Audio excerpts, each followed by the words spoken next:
வாழ்க வையகம், வாழ்க வையகம், வாழ்க வளமுடன்.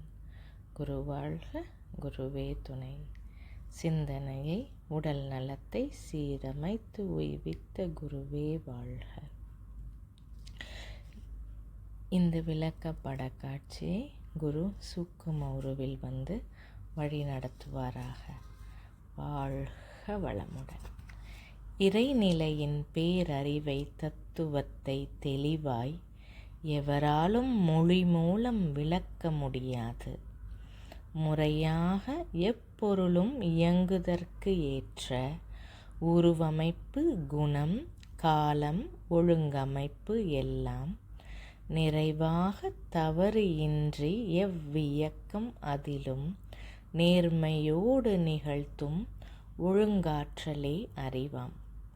மறைபொருளாய் அமைந்த இந்த மா அறிவுதனை நாம் மதிப்போடு இறைநிலையின் பேரறிவு என்போம். எல்லாவற்றையும் இயக்கிக் கொண்டிருக்கின்ற ஒழுங்காற்றலை தான் பேரறிவு என்கிறோம்.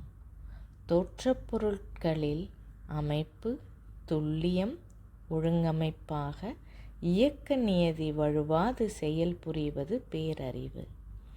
உயிரினங்களில் அமைப்பு, துல்லியம், ஒழுங்கு, உணர்தல், துய்த்தல், பிரித்து உணர்தல் என்ற 6 தன்மைகளாக ஒழுங்காற்றலாக செயல் புரிவது பேரறிவு. இந்த ஆறோடு மனித பிறவியில் சிந்தனை ஆற்றலோடு கூடிய இயக்க நியதிதான் பேரறிவு.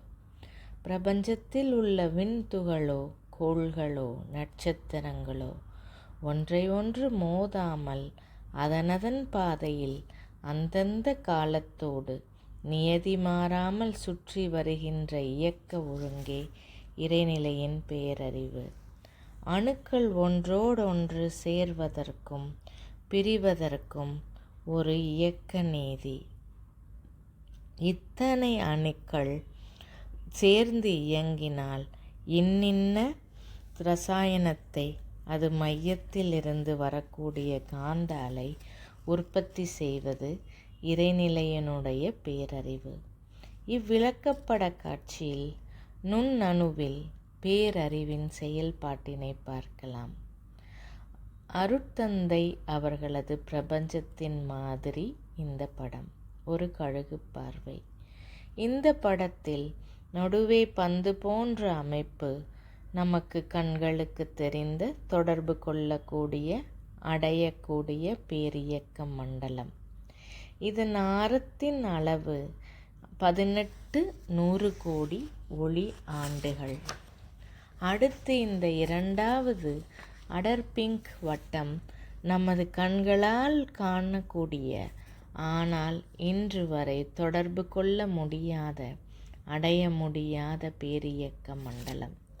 இதன் ஆரத்தின் அளவு 46.5 கோடி ஒளி ஆண்டுகள்.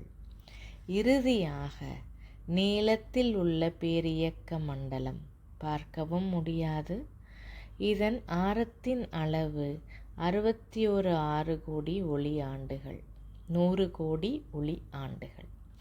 இவ்வளவு பிரம்மாண்டமான பேரியக்க மண்டலத்தை வற்றாயிருப்பு, பேராற்றல், பேரறிவு, காலம் ஆகிய தன்மைகளை கொண்ட சுத்த வெளி சூழ்ந்தழுத்தி கொண்டிருக்கிறது. இந்த படத்தில் பந்து போல் உள்ள பிரபஞ்சத்தை சுத்த வெளி சூழ்ந்தழுத்தி கொண்டுள்ளது. அந்த பேராற்றலின் பேரறிவு பற்றிய நுண்ணணுவியலில் பார்க்கலாம். பிரம்மாண்ட நட்சத்திரம், கருந்துளை, ஈர்ப்பு விசை, கோள்கள், பேரியக்க மண்டலம் என்று பெரிதினும் பெரிது என்று விளக்கப்படுவது கிளாசிக்கல் பிசிக்ஸ். அணுக்கள், அதற்குள் உட்கரு, அதற்குள் சப் அட்டாமிக் பார்ட்டிக்கல், அதற்குள் ஒற்றை ஸ்ட்ரிங், அதிலும் நுணுக்கமாக வெறும் எனர்ஜி ஃபார்ம் என சிறிதினும் சிறிது என்று விளக்கம் கொடுப்பது குவாண்டம் பிசிக்ஸ். குவாண்டா என்பது லாட்டின் மொழியிலிருந்து வந்தது. ஹவு மச், அதாவது எத்தனை என்று பொருள் தருவது. இதனை தூய தமிழில் நுண்ணணுவியல் என கூறலாம். இறைநிலை பரமாணு பரமாணுக்கள் கூடியதோர் தொகுப்பாம் விண்கள். நிறைவெளியில் விண் சுழல வெளி அழுத்த விளைவாக விண் கரைய அக்கரைசல் வெளியேற அனைத்தலைகள் காந்தமாச்சு.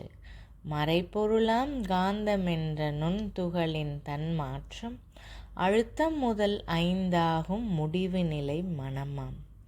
குறைவில்லா இயற்கையதன் தன் மாற்ற சீரதனை மேற்சொன்ன வரிசையிலே வைத்து மனப்பாடம் செய்வீர். இது நமது அருட்தந்தை அவர்களது பாடல். ஆதி நிலையான சுத்த வெளியிலிருந்து அந்தமாகிய மனம் வரை தன்மாற்ற தொடரை விளக்கும் செறிவான பாடல். இந்த ஓட்ட விளக்கப்படம் ஒரு ஒப்பீட்டு ஆய்வு.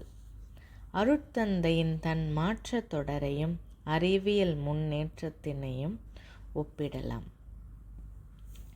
மேலே உள்ள 3 நிலைகளும் மறைபொருள் நிலை. தவ வலிமையில் உணர்ந்து அருட்தந்தை அவர்கள் நமக்கு அளித்துள்ள மறைபொருள் பற்றிய உண்மை விளக்கம்.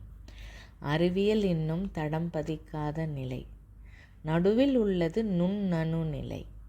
இதுவே நாம் இன்று இந்த விளக்கப்பட காட்சியில் பார்க்க போகும் நிலை. அருட்தந்தை அவர்கள் பரமாணுக்களின் தொகுப்பான விண்ணே சுழல் விரைவு வித்தியாசத்தால் எலக்ட்ரான், புரோட்டான், நியூட்ரான் என மாற்றம் கொண்டு இறுதியாக ஆற்றல் தீரும் தருவாயில் கருந்துளையாக மாறி சுத்த வெளியாகிறது என்கிறார். அறிவியல் விம்ப் எனப்படும் வீக்லி இன்டராக்டிங் மாசிவ் பார்ட்டிக்கல் என்னும் சப் அட்டாமிக் பார்ட்டிக்கல் வரை முன்னேறியுள்ளது. நியூட்ரான், புரோட்டானை விட இவை அதிக நிறை கொண்டவை. இவை ஒளியுடன் தொடர்பு கொள்ளாது. கிராவிட்டி மற்றும் வீக் நியூக்ளியர் ஃபோர்ஸுடன் மட்டும் இயங்குவதால் வீக்லி இன்டராக்டிங் மாசிவ் பார்ட்டிக்கல் என்று பெயர். டார்க் மேட்டரில் இத்துகள்களே அதிகம் உள்ளனவாம்.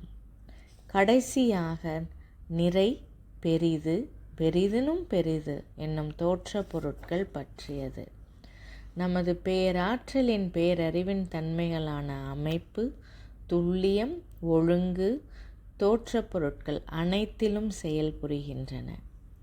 உணர்தல், துய்த்தல், பிரித்துணர்த்தல் உயிரினங்களிலும் 6வது அறிவு மனித பிறவியிலும் இயக்க நியதி வழுவாது செயல்புரிவதை காணலாம். இப்பொழுது நுண் அணுவுக்குள் செல்லலாம். இந்த படத்தில் உள்ளது ஹைட்ரஜன் அணு. அருட்தந்தை கூற்றுப்படி இரு விண்கள், அதாவது சுழற்சி விரைவு குறைந்த விண் நடுவேயும் அதிக விரைவு உடைய விண் அதனை சுற்றியும் வரும் நிகழ்வே காற்று என்னும் பூதம் உருவான காரணம். நடுவே புரோட்டான் என்னும் துகளை எலக்ட்ரான் என்னும் துகள் சுற்றி வருவதே ஒரு ஹைட்ரஜன் ஆட்டம். அணுவை ஒரு அறை என கற்பனை செய்து கொள்ளுங்கள். நடுவே அந்தரத்தில் ஒரு பட்டாணி மிதந்து கொண்டுள்ளது. அதுவே புரோட்டான். அதனை சுற்றிலும் சுழன்று வருவது எலக்ட்ரான். அதிவேக சுழற்சியில் உள்ளதால் எலக்ட்ரான் மற்றும் அதன் ஆற்றல் அந்த அறை முழுவதும் மேகக்கூட்டம் போல் நிறைந்து இருப்பது போல் இருக்கும். இதோ இந்த படத்தில் உள்ளதைப் போல நடுவே தெரிவது புரோட்டான், சுற்றி மேகம் போல தெரிவது ஒரு எலக்ட்ரான் சுழன்று வரும் பாதை, ஆர்பிட்டால் ஆங்கிலத்தில். குவாண்டம் மைக்ரோஸ்கோப் வைத்து எடுக்கப்பட்ட படம். எலக்ட்ரான் துகள் போல் இருந்தால் ஒரு இடத்தில் மட்டும்தான் இருக்கும். அது அலையாகவும் உள்ளதால் தான் மேகப்படலம் போன்று அதன் சுற்றுவட்ட பாதை அமைகிறது. ஒரு சமயம் துகளாகவும் மறு சமயம் அலையாகவும் உள்ளதை சூப்பர் பொசிஷன் என்கின்றனர். நேர்மின் சுமை கொண்ட புரோட்டான் எதிர்மின் சுமை கொண்ட எலக்ட்ரானை இயற்பியல் விதிப்படி ஈர்க்கும். ஒன்றோடு ஒன்று ஐக்கியமாகி இருக்கும். தன் மாற்றம் என்பது ஏற்பட்டிருக்காது. ஆனால் இங்கு பேரறிவின் இயக்க நீதி செயல்படுகிறது.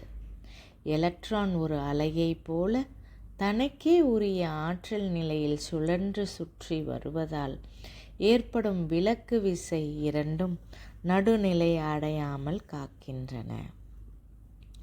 இந்த படத்தை பார்த்தால் பெரும் பகுதி வெற்றிடமாக உள்ளது தெரியும். ஆச்சரியப்படத்தக்க அளவில் 98% வெறும் வெற்றிடம் மட்டுமே கொண்டது ஒரு அணு. எல்லாம் வல்ல வெளிதான் 98% உள்ளது. ஹைட்ரஜன் அணுவில் ஒரு புரோட்டான் மற்றும் ஒரு எலக்ட்ரான் அதற்கே உரிய எல்லையில் மேகப்படலம் சுற்றி வருவதை கண்டோம். ஹைட்ரஜன் அணுவில் நியூட்ரான் இல்லை. இந்த படத்தில் உள்ளது ஹீலியம் அணு. 4 ஹைட்ரஜன் அணுக்கள் இணையும் பொழுது ஒரு ஹீலியம் அணு ஏற்படுகிறது. அணுக்கள் சேர்க்கை பிரம்மாண்ட நட்சத்திரங்களின் உயர் அழுத்தத்திலேயே ஏற்படும். ஹீலியம் அணுவின் மையத்தில் 2 புரோட்டான் நேர்மின் சுமை கொண்டவை, 2 நியூட்ரான் நடுநிலை சுமை கொண்டவை என 4 துகள்கள் உள்ளன. இதனை உட்கரு அல்லது நியூக்ளியஸ் என்கிறோம். மையத்தில் உள்ள உட்கருவை 2 எலக்ட்ரான்கள் தனக்கே உரிய ஆற்றல் நிலையில் சுற்றி வருகின்றன. இப்படத்தில் 2 எலக்ட்ரான்களின் சுழற்சியினால் ஏற்படும் மேகம் போன்ற அலை படத்தை காணலாம். ஒரு புரோட்டான் ஒரு எலக்ட்ரான் கொண்ட ஹைட்ரஜன் அணுவில் தொடங்கி 2 புரோட்டான் 2 நியூட்ரான் 2 எலக்ட்ரான் என்னும் ஹீலியம் அணுவாக துகள்களின் அதிகரிப்பினால் உருவானதை கண்டோம். எனவே ஒரு அணுவின் உட்கருவில் உள்ள புரோட்டான் துகள் மற்றும் நியூட்ரான் துகளின் எண்ணிக்கையும் மற்றும் அதனை சுற்றும் எலக்ட்ரானின் எண்ணிக்கையும் தான் ஒரு தனிமத்தை நிர்ணயிக்கும் சங்கதி. இது இரும்பின் atomic structure. 26 proton 30 neutron 26 electron கொண்டது. பிரபஞ்சத்தில் நாம் அறிந்தவரை மிகவும் நிலைத்தன்மை கொண்ட ஒரு தனிமம் இரும்பு. அசைக்க முடியாத உறுதியோடு இருப்பது இரும்பின் அணுக்கள்தான். கனம் குறைந்த தனிமங்கள் ஒன்றோடு ஒன்று இணைந்து கனமான தனிமமாக உண்டாவது சூரியனைப் போல அதிக அழுத்தம் உள்ள சூழ்நிலையில்தான். விஞ்ஞானிகள் ஆரம்ப கால பிக் பேங் வெடிப்பிலிருந்து இவ்வணுக்கரு இணைவு நிகழ்கிறது என்கிறார்கள். இந்த பிரபஞ்சத்தை நிலைத்திருக்க வைப்பது அணுக்கரு இணைவுகள்தான். இது radium atomic structure. 88 proton 138 neutron 88 electron உள்ளது. இரும்பை விட கனம் குறைவான தனிமங்கள் அணுக்கரு இணைவு நடந்து கனமான தனிமம் ஆகின்றன. இந்த ரேடியம் போன்ற கனமான தனிமங்கள் தங்களை சிறிது சிறிதாக அழித்து கொண்டு கதிர் இயக்கத்தை வெளியிடுகின்றன. அவைகளின் முயற்சியும் வேறு ஒரு தனிமமாக மாறும் முயற்சிதான். அணுக்களின் கட்டமைப்பை பார்த்தோம். அவை மாற்றம் கொள்வதையும் பார்த்தோம். இதை பற்றி அருட்தந்தை அவர்கள் ஆற்றிய உரையை இங்கு பகிர்கிறேன். இத்தனை அணுக்கள் சேர்ந்து இயங்கினால் இன்னென்ன ரசாயனத்தை அது மையத்தில் இருக்கக்கூடிய காந்த சக்தி உற்பத்தி செய்யக்கூடும். இந்த நியதி கொஞ்சம் கூட மாறவே மாறாது. அப்படி எலிமெண்ட் மாறி போச்சுன்னு சொன்னால் நம்பர் ஆஃப் பார்ட்டிகல்ஸ் மாறி போச்சுன்னு அர்த்தம். மாறி போச்சுங்கிறதுக்கு ஏற்றவாறு அந்த கூட்டத்தில் நெருக்க வித்தியாசம் வந்துடும். நெருக்க வித்தியாசம் ஏன் வருதுன்னா, ஒவ்வொரு அணுவும் சுழன்று கொண்டிருக்கும் போது அந்த விலக்கும் ஆற்றலாலே நெருக்க வித்தியாசம் ஏற்படும். பஞ்சபூதம் என்று சொன்னாலே அந்த விரைவு வித்தியாசம்தான் காரணமாகிறது. அந்த அணுவினுடைய சுழற்சியினுடைய விரைவை அதன் கலவை நிர்ணயிக்கிறது. இப்பொழுது விண்ணுன்னு எடுத்துக்கிட்டோன்னா, ஒரு விண்ணில் 1% வின் என்றால் 99% வெளி. காற்றில் 2 விண் என்றால் 98 வெளி. இதே போல 5 பூதங்களையும் நிர்ணயிக்கலாம். எந்த தோற்ற பொருளை எடுத்துக்கொண்டாலும் விண்ணையும் வெளியையும் தவிர வேறொன்றும் இல்லை. அந்த விண் வெளி இரண்டுக்கும் இருக்கும் ரேஷியோ வித்தியாசம், அந்த ரேஷியோவுக்கு ஏற்றவாறு மத்தியில் வரும் காந்த அலையின் வேறுபாடு. பரமாணு ஒரு பந்து என்றால் இரையாற்றல் அதனை அழுத்துகிறது. அவ்வாற்றல் நடு மையம் வரை சென்று மறுபடியும் வெளியே வரும். நாம் ஆக்சிஜன் காற்றை சுவாசித்து கார்பன் டை ஆக்சைடை வெளியே விடுவது போல ஒவ்வொரு பரமாணுவும் மூச்சு விட்டு கொண்டே உள்ளது. அவை மூச்சு விடவில்லை என்றால் நாம் இல்லை. இறைவெளி என்னும் பேரறிவு எந்த இடத்தில் திடமாகுதோ அங்கே உருவாவது அணு.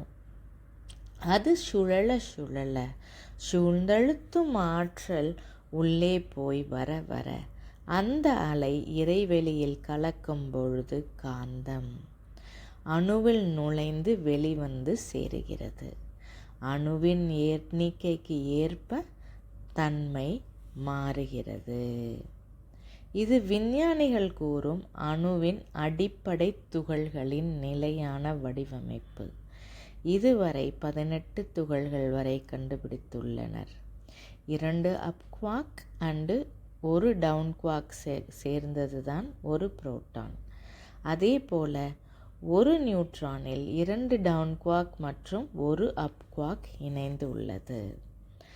நமது உலகில் உயிர் வாழ்வதற்கு ஆதாரம் நமது சூரியனிலிருந்து கிடைக்கும் ஆற்றலே. சூரியன் ஏன் ஒளிர்கிறது? ஹைட்ரஜன் அணுக்கள் இணைந்து ஹீலியம் அணுவாக மாறும் பொழுது வெளியேறும் ஆற்றலால் தான் சூரியன் ஒளிர்கிறது.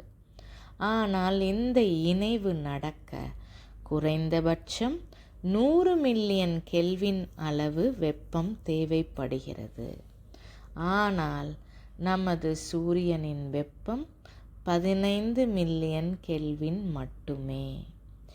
இதைவிட 6 மடங்கு வெப்ப அழுத்தம் தேவைப்படுகிறது ஹைட்ரஜன் அணுக்களை இணைப்பதற்கு. ஆனாலும் ஹைட்ரஜன் அணுக்கள் இணைகின்றன. சூரியன் ஒளிர்வதே இதற்கு சாட்சி. இந்த ஹைட்ரஜன் அணு கரு இணைப்பு நடப்பது சூரியனின் நடுமையத்தில்தான். நமது சூரியனின் வெப்பம் 100 மில்லியன் ஆக இருந்தால் இந்த இணைவு வேக வேகமாக நடந்து சூரியனின் எரிபொருள் தீர்ந்து போயிருக்கும்.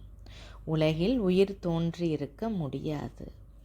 இங்கும் பேரறிவு வேலை செய்கிறது. இலட்சத்தில் ஒரு புரோட்டான் துகள் மட்டும் இணைகின்றன. எப்படி என்றால் அதை தான் குவாண்டம் டனலிங் என்கிறார்கள்.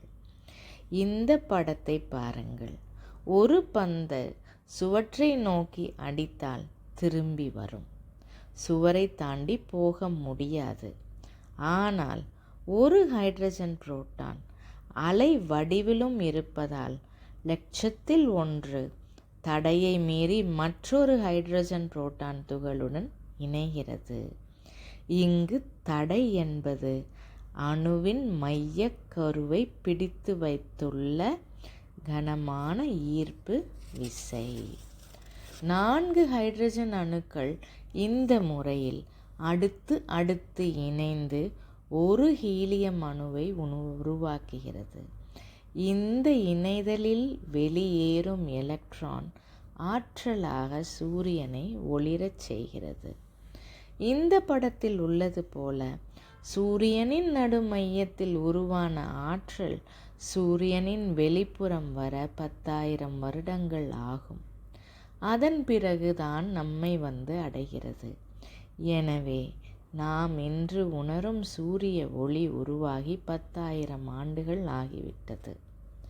அடுத்து ஒரு வியப்பான செய்தியை பார்க்கலாம். Quantum entanglement.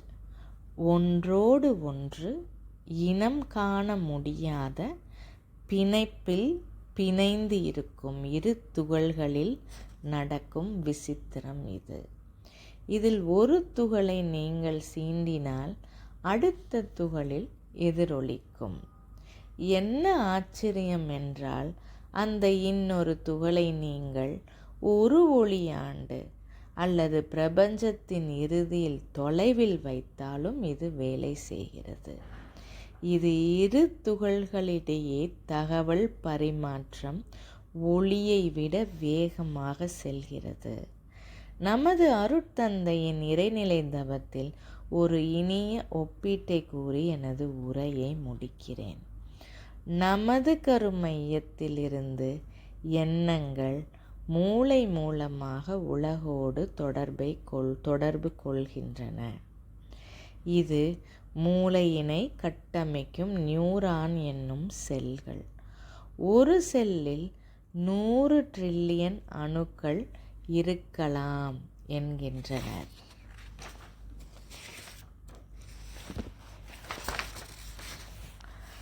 ஒரு சராசரி மனிதனின் உடலில் எவ்வளவு செல்கள் இருக்குமோ அதே அளவு ஒரு செல்லில் அணுக்கள் இருக்குமாம். இதுவே நமது அருட்தந்தை கூறும் நுண்ணுடல். இந்த ஒவ்வொரு நுண் அணுவும் சீவகாந்த அலைகளை பரப்புகின்றன. அதுவே காரண உடல். நாம் தூரியாதீதத்தில் என்ன செய்கிறோம்? முதலில் நம் உள் கடந்து தூரிய நிலையில் வருகிறோம். நமது மூளை செல்கள் முழுவதும் ஒரு நுண்ணிய இயக்கம் ஏற்படுகிறது. அடுத்து உலகோடு தொடர்பு கொள்கிறோம். அடுத்தது பிரபஞ்சத்தோடு. நமது பேரறிவின் நுண்ணிய அலை இயக்கம் பிரபஞ்ச பேராற்றலின் அலை இயக்கத்தோடு லயப்படும் பொழுது தவம் சித்திக்கிறது. நாம் என்னும் எண்ணம் எவ்வாறு பிரபஞ்சத்தில் தாக்கம் ஏற்படுத்துகிறதோ அதனை குவாண்டம் என்டாங்கிள்மெண்ட்டுடன் தொடர்பு படுத்தலாம். இதனையே அருட்தந்தை இறைநிலை தவத்தில் கூறியுள்ளதை கேளுங்கள். நாள் தவறாமல் இந்த தவத்தை இயற்றி வந்தால் இறைநிலையே பிரபஞ்சமாக தன் மாற்றம் பெற்ற பேருண்மையும் அதுவே தானுமாக இருக்கக்கூடிய காட்சியும் அகத்துணர்வாக நிலைத்துவிடும். இந்த காட்சியில் பேரியக்க மண்டலம் முழுமையும் இறைத்துகள்கள் என்னும் காந்த ஆற்றல் நிரம்ப இருப்பதும் இக்காந்த ஆற்றலே மனமாகவும் இயங்குவதால் ஒரு ஜீவனின் மனமானது பேரியக்க மண்டலத்தோடு எல்லா ஜீவன்களையும் இணைத்து கொண்டிருப்பதும் அதன் மூலம் எல்லோருடைய கரும் மையங்களும் தனித்தனியே இயங்கிக் கொண்டிருந்த போதிலும் அவை இணைந்து ஒரே கோவையாக செயல்பட்டு கொண்டிருப்பதும் ஒவ்வொருவருடைய உணர்வும் அறிவும் பல்லாயிரம் அலைகளுக்கு அடித்தளமான கடல் நீர் போன்று ஒன்றாகவே அகக்காட்சியாகும். இத்தகைய காட்சியில்தான் மனித மனம் மதம், அரசியல், பொருளுடைமை என்ற பற்றுதல்களிலிருந்து விடுபட்டு ஒன்றிணைந்து அன்பும் கருணையும் மலர்ச்சி பெற்ற பேரறிவாக ஒளிவிட்டு வீசும். இதுவே மனிதனுடைய முழுமை பேறு, இறைநிலையின் சரித்திரம். இறுதியாக மகரிஷியின் பாடலுடன் அருட்தந்தையின் பாடலுடன் முடிக்கிறேன். அஞ்சுவதேன் துணிந்துரைப்போம், அறிவே நான் தெய்வம், அதுவேதான் வான்காந்தம் அகண்ட மண்டலத்தில் பஞ்சமிலா விண்மையப் பகுதி இறை அறிவாம். படர்க்கை நிலை மனம், அது நாம் பகரும் ஜீவகாந்தம். பஞ்சமிலா ஜீவகாந்தம் வான்காந்தம் இரண்டே. வாழ் உயிர்கள் வான்கோள்கள் வலம் ஒழுங்கு காக்கும். பஞ்ச புலன் கவர்ச்சியிலே பழகிக் கொண்ட மனிதன் பரவசமாய் இன்பமுற பாடினேன் இவ்வுண்மை. வாய்ப்புக்கு நன்றி. வாழ்க வையகம், வாழ்க வையகம், வாழ்க வளமுடன்.